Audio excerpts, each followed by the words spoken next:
Hello everyone, how are you doing? This is MD Tech here with another quick tutorial. In today's tutorial, I'm going to show you guys how to create a system restore shortcut on your Windows computer. So this should be a pretty straightforward process here, guys. And without further ado, let's go ahead and jump right into it.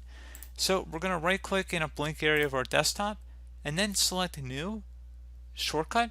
So go ahead and select Shortcut. I'm going to have text in the description of the video. It's going to start with $windir and it's going to end with protection.exe. Copy that whole text line and then paste it into this location field. Select Next, and then you can name this whatever you want. I'm just going to call it System Restore. And then I'm going to select Finish. And there you go, guys. We have a System Restore shortcut on our desktop. We can move it anywhere on our computer that we want, but at least we got a shortcut created. So pretty straightforward process. I do hope that I was able to help you out, and I do look forward to catching you all in the next tutorial. Goodbye.